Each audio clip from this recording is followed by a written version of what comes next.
కలియుగ ప్రత్యక్ష దైవమైనటువంటి ఆ వెంకటేశ్వర స్వామి వారి ప్రసాదం కల్తీ అయింది అని చెప్పి మొన్నటి నుంచి వస్తున్న వార్తలు హైందవ సమాజం మొత్తాన్ని కూడా తీవ్రంగా బాధిస్తున్నటువంటి పరిస్థితి ఉంది.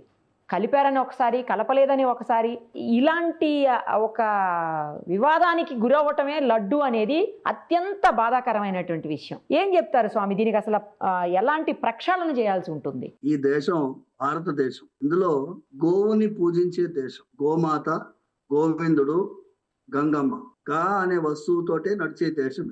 గంగలో వెళ్ళి స్నానం చేస్తాము, గోమాతని పూజిస్తాము, గోవిందుడికి శరణు కోరుతాం. అలాంటి ఆ స్వామి కలియుగంలో ప్రత్యక్షంగా భూలోకం పైన నివసించేటటువంటి క్షేత్రం ఏదిరా అంటే తిరుమల కొండ పైన నిలబడి శిలారూపంగా అయిపోయినారు. నేను కలియుగాంతం వరకు భక్తులకి అందుబాటులో ఉంటాను, వారి క్షేమం చూసుకుంటాను, వారికి ఏ ఇబ్బంది లేకుండా నేను చూసుకుంటాను, వాళ్ళని ఆదుకునేటటువంటి విధానంలో ఉంటాను. పరిత్రాణాయ సాధూనాం వినాశాయ దుష్కృతాం ధర్మ సంస్థాపనార్థాయ సంభవామి యుగే యుగే. అలాంటి ఒక క్షేత్రం తిరుమలలో ఆ స్వామి. ఆ కొండకి ఎలాంటిది అంటే 750 సంవత్సరాల ముందు వేదాంత దేశంలోటువంటి మహానుభావుడు స్వామి వారి యొక్క గంట అవతారంగా భావిస్తాం మేమందరం. ప్రపద్యే తంగిరిం ప్రాయ శ్రీనివాసాను కంపయ ఇక్షుసార స్రవంత్యేవ యన్మూర్త్యా శర్కరాయుతం. ప్రపద్యే, ఆ కొండకే నేను నమస్కరిస్తున్నాను. ఆ కొండ పైన కొలువున్నటువంటి ఆ వెంకటేశ్వర స్వామి శ్రీనివాసుడికి నమస్కరిస్తున్నాము. ముందంతా చెప్పులు వేసుకోకుండా పైకి ఎక్కేవాడు, మోకాళ్ళ మీద ఎక్కేవాడు.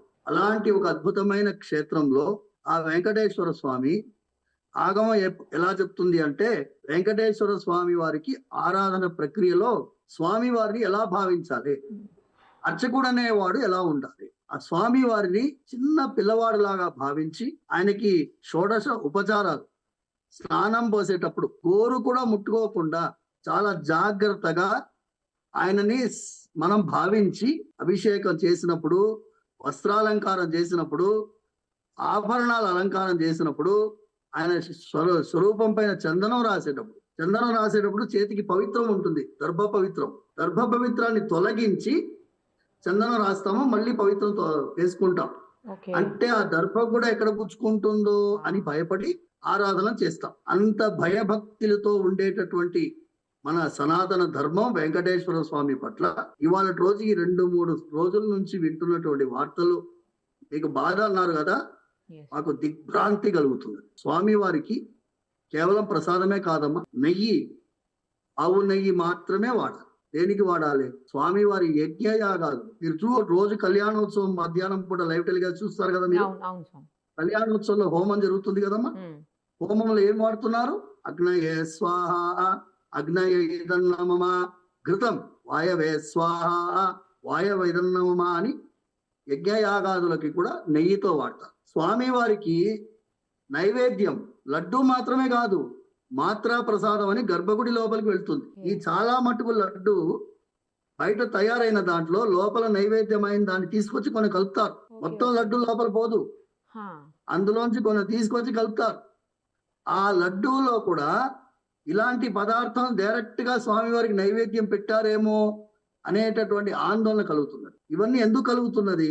ప్రభుత్వ యంత్రాంగం ఒక సెక్యులరైజేషన్ అంటారు. నేను ఫలానా పార్టీ అని నేను పోదలుచుకోలే లేదు, అందరూ భక్తులే. స్వామి వారి దగ్గర భయభక్తులతో ఉండేటటువంటి వాళ్ళు చాలా మంది ఉన్నారు. కానీ వాళ్ళందరినీ అడిగితే ఇంత భయంకరమైన అపచారం జరిగింది అంటే అందరూ దిగ్భ్రాంతిలో ఉన్నారు. ఎక్కడ ప్రాబ్లం స్టార్ట్ అయ్యింది? ఆవు నెయ్యి, నేను మొన్న కూడా చెప్పాను కొన్ని టీవీ ఛానల్కి, నేను వీడియో, ఎందుకంటే కొంచెం ఆరోగ్యం సహకరించలేదు, కంటిన్యూస్ గా మాట్లాడలేకపోతున్నాను. ఇవాళ కూడా నిరుపమ రిక్వెస్ట్ చేస్తే గుడి నుంచి వచ్చి స్వామివారి విషయాన్ని చెప్పాలి. 1000 రూపాయలకి ఆవు నెయ్యి, ఇవాళ ప్యూర్ ఘీ, కౌ ఘీ, ఆవు నెయ్యి, గో ఘృతం 1000 రూపాయలు.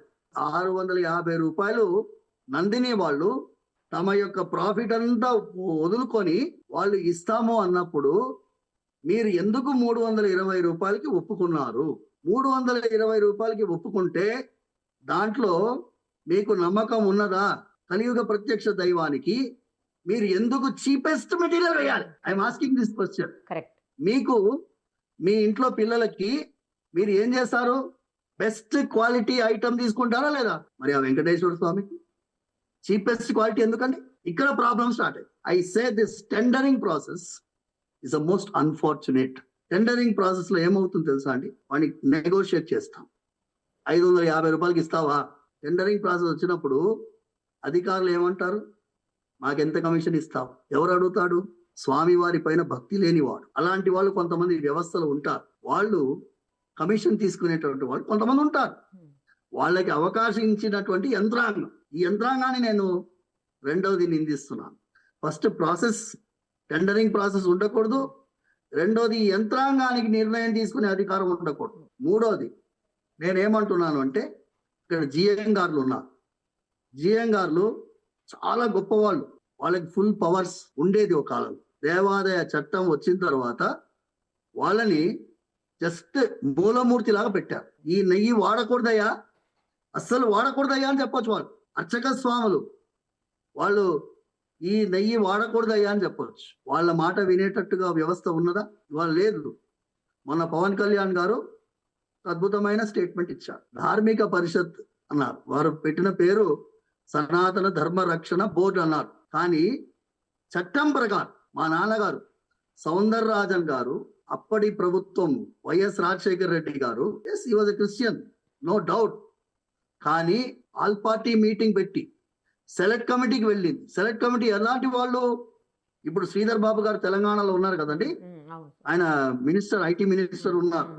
ఆయన గవర్నమెంట్ విప్. అప్పుడు కిరణ్ కుమార్ రెడ్డి గారు ఉన్నారు.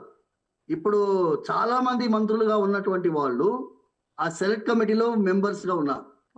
తెలుగుదేశం పార్టీ నుంచి ఆమె నన్నపనేని రాజకుమారి గారు, వీరందరూ ఆల్ పార్టీ మీటింగ్ లో ఉన్నారు. ఆల్ పార్టీ అంటే across the parties. Communist party వాళ్ళు కూడా ఈ దేవాలయ వ్యవస్థ ఒక ధార్మిక పరిషత్ కింద ఉండాలి అని ఒక నిర్ణయం తీసుకొని చట్టపరమైనటువంటి సెక్షన్ పెట్టారు. దాన్ని అన్నయ్య గారు అప్పుడు ఏమన్నారంటే, it should not be an advisory board, it should be an administrative board అన్నారు. దాన్ని ఏం చేశారు? ఇప్పుడు మార్చి కేవలం అధికారులే ఉన్నారు.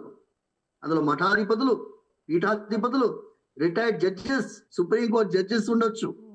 నీతిగా నియమంగా ఉండేటటువంటి వారు, వారి ఆధ్వర్యంలో దేవాలయ వ్యవస్థ ఉంటే, ఇవాళ రోజు మీరు చెప్పారు చూడండి, ఈ టెండర్ పర్చేసింగ్ ప్రక్రియ కూడదండి అని చెప్పొచ్చు వాళ్ళు. ఎందుకండి? వెంకటేశ్వర స్వామికి ఏం తక్కువ? 1000 రూపాయలు కిలో కొంటే ఏమైంది? బెస్ట్ క్వాలిటీ కొనండి. ఎందుకు నెగోషియేట్ చేయాలి? అంత బ్రహ్మాండమైనటువంటి ఆ భగవంతుడు మన కోసం నిలబడి ఉన్నారు. ఆయనకి నైవేద్యం పెట్టేటప్పుడు మనం ఎలా ఉండాలండి?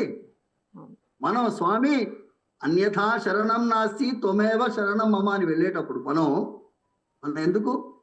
Why are we cutting the cost? ఆయన అఖిలాండ కోటి బ్రహ్మాండ నాయకుడు, రాజవత్ ఉపచారం చేయాలి. రాజులాగా రాజాది రాజాయ రాజమార్తాండాయ దేవగంభీరాయ అంటే దేవతలందరికీ కూడా దేవాది దేవుడు, అఖిలాండ కోటి బ్రహ్మాండ నాయకుడు. ఆయనకి నెయ్యికి అంతా నెగోషియేట్ చేసి చీప్ క్వాలిటీ తీసుకుంటామండి. ఇవాళ రోజు సమాజాన్ని మేలుకొల్పుతున్నాడు స్వామి. దేశం వ్యాప్తం కాదు, ప్రపంచ వ్యాప్తం ఈ చర్చ జరుగుతున్నాయి. అవును స్వామి. దేవాలయాలు ఈ అధికారుల చేతిలో ఎందుకు ఉండాలి? అధికారుల చేతిలో ఉంటే ఈ ప్రభుత్వమా ఆ ప్రభుత్వమా కాదు. రేపటి రోజు ఒక నాస్తికుడు ముఖ్యమంత్రిగా ఉంటే ఎలా ఉంటుంది వ్యవస్థ? Article 26 is freedom of worship.